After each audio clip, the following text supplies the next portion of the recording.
Hai nakama, apa kabar? Selamat datang di channel Anime Haki.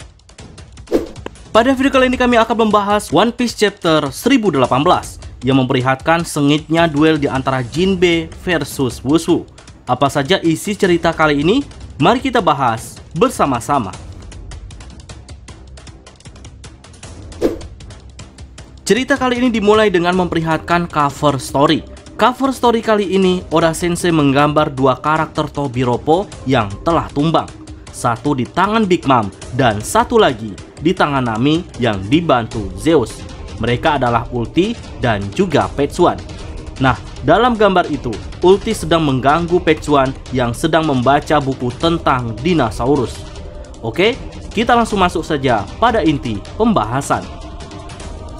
One Piece Chapter 1018 ini dimulai dengan memperlihatkan keseruan yang terjadi di alun-alun Kastil. Para gifter yang dikomandoi oleh headliner kini berjumlah mencapai 1000 orang, mulai menunjukkan kesetiaan mereka kepada tuannya, yaitu Tama, yang pada chapter sebelumnya telah memberi perintah untuk memulai pertempuran. Dan kali ini satu persatu Kroco Kaido mulai dihabisinya. Namun karena jumlah Kroco Kaido yang begitu banyak, membuat gifter sampai kewalahan. Sebagian Kroco Kaido rupanya menyadari jika semua ini ulah dari Tama, hingga pada akhirnya mereka membuat sebuah rencana untuk membunuh Tama. Selagi para gifter dibuat sibuk bertarung, sebagian Kroco Kaido menyerang Tama dan untungnya headliner kalajengking menyelamatkannya. Keberadaan Tama di panggung utama saat ini dalam bahaya. Memang kali ini Tama beruntung diselamatkan oleh Daifugo. Tapi jika tidak menjauh dari lokasi itu, bisa saja nantinya para Kroco mampu melukainya, bahkan membunuhnya. Oleh karena itu, Speed yang merupakan gifter pertama yang dijinakkan langsung sigap untuk membawa Tama menjauh dari lokasi tersebut bersama dengan Nami dan juga Usopp. Lalu kemana perginya Kumachio, karena sebelumnya mereka bertiga selalu menunggangi Kumachio. Nah, jika mengingat kembali di chapter-chapter sebelumnya, Kumachio dibuat tumbang setelah mendapatkan tandukan dari Ulti.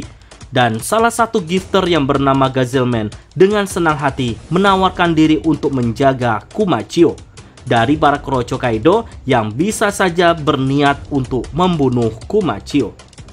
Selain itu, ada yang unik juga di pelarian Tama ini. Zeus tiba-tiba keluar dari tongkat Nami dan langsung berkata bahwa ia juga siap menjadi budak Nami. Tapi Nami lebih memilih menjadikan Zeus sebagai temannya. Apakah ini menandakan Zeus adalah nakama selanjutnya yang disetujui oleh Luffy dan lainnya? Nah, Zeus yang mendengar hal itu langsung terlihat begitu riang. Saking riangnya, Zeus menyambar para Kroco yang telah menghalangi jalannya Speed.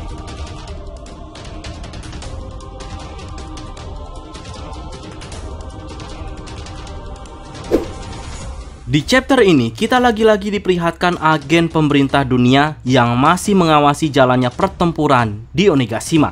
Dalam pemantauannya, bajak laut Kaido saat ini memiliki jumlah pasukan yang jauh menurun. Dari 30.000 pasukan, kini hanya 20.000 pasukan saja. Setelah banyaknya korban jiwa dan ditambah lagi banyaknya pengkhianat. Sedangkan di pasukan aliansi samurai bajak laut, kini memiliki jumlah 9.000 pasukan. Pertempuran yang berlangsung di Onigashima membuat para agen pemerintah dunia susah menebaknya siapa yang akan menang. Walaupun pada awalnya mereka yakin pasukan Kaido akan memenangkan pertempuran ini, tapi seiring berjalannya waktu, grafik pertempuran pun semakin tidak masuk akal. Kini agen pemerintah dunia tidak peduli siapa nantinya yang akan menang karena perhatian mereka saat ini beralih pada nasib Wushu. Rupanya agen pemerintah dunia masih bisa mengenalinya. Walaupun kejadiannya sudah sangat lama, tapi pengkhianatan Wushu tidak mereka lupakan begitu saja. Malahan saat ini mereka sangat ingin melihat kematian Wushu di tangan Jinbe. Mengapa agen pemerintah dunia begitu yakin jika Jinbe mampu mengalahkannya? Ya, hal ini karena track record Jinbe yang telah menjadi mantan anggota Shichibukai tidak bisa dipandang sebelah mata. Setelah banyak pertarungan penting yang ia ikuti dan juga secara kekuatan tidak bisa diremehkan. Karena Shichibukai dulunya memang beranggotakan bajak laut kuat. Kecuali bagi, entah bagaimana ceritanya, Angkatan Laut mengangkatnya sebagai salah satu Shichibukai. Menurut kami karena Buggy adalah salah satu karakter terhoki di One Piece selain Usopp. Oke, kita tunggu saja bagaimana nasib Wushu setelah bertarung melawan Jinbe.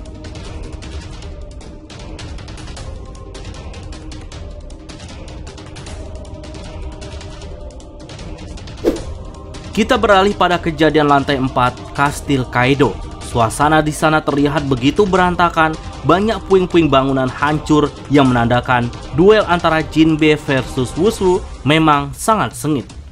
Wushu kini telah berubah wujud ke bentuk hybridnya. Tentu saja wujud ini merupakan wujud terkuat dari pengguna Zoan. Sedangkan Jinbe sendiri terlihat santai tapi tetap fokus menghadapi salah satu Tobiropo ini. Wushu menyerangnya dengan bela diri Rokushiki yang ia dapatkan saat menjadi agen pemerintah dunia dulu. Dan terlihat serangan itu cukup berbahaya. Jinbe pun sempat kewalahan bahkan sempat terluka menahan serangan demi serangan yang ia keluarkan dalam duel ini. Dalam duel ini, Wushu masih sempat untuk melanjutkan cerita pada chapter lalu, dimulai dengan orang yang telah mengambil buah Gomu Gomu no Mi dari tangannya, yaitu adalah Akagami.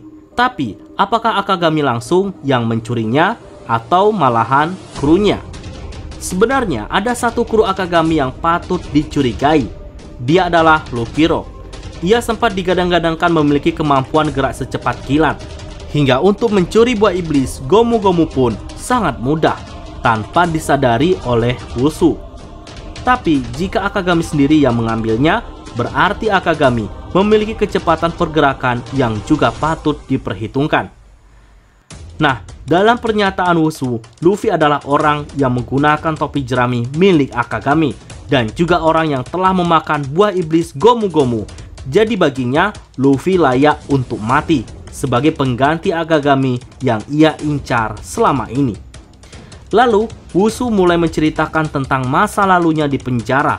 Saat di penjara, ada seorang penjaga yang menceritakan tentang legenda Dewa Matahari, Mika. Konon, dia akan mendatangkan senyuman dan juga membebaskan penderitaan para budak. Namun, kebenaran tentang Mika sempat diragukan oleh Wushu saat itu. Hingga beberapa hari setelah penjaga tersebut menceritakan tentang sosok Mika, maka penjaga tersebut lenyap tanpa jejak. Nah, dari sini kami merasa ada yang aneh dengan cerita legenda Dewa Matahari ini. Seakan-akan cerita ini tidak boleh disebarluaskan oleh pihak pemerintah dunia, atau bisa dibilang cerita ini terlarang. Dan satu lagi, mengapa kami malah curiga jika sosok Dewa Matahari dan Joy Boy seakan-akan memiliki hubungan yang erat? Apakah ia adalah orang yang sama di masa lalu, yaitu Joy Boy? Sehingga menceritakan tentang Dewa Matahari merupakan sebuah kejahatan, seperti halnya membaca batu poneglyph. Nah, lalu alasan Wushu menceritakan legenda Matahari karena menurutnya Jinbe yang merupakan mantan kapten bajak laut Matahari yang krunya terdiri dari para budak tentu telah mengetahui cerita lengkap dari Dewa Matahari ini. Karena hingga sampai saat ini Wushu masih penasaran dengan kelanjutan cerita dari karakter ini. Tapi rupanya Jinbe merasa tersinggung dengan perkataan Wushu yang seakan-akan merendahkan kaum manusia ikan. Dan di akhir chapter, kita diperlihatkan wajah Jinbe yang begitu marah langsung mematahkan jari-jari Wushu dan diakhiri dengan serangan pamungkas yang membuat wajah Wushu babak belur. Oke, sekian dulu pembahasan kali ini. Jika ada tambahan, silahkan isi pada kolom komentar.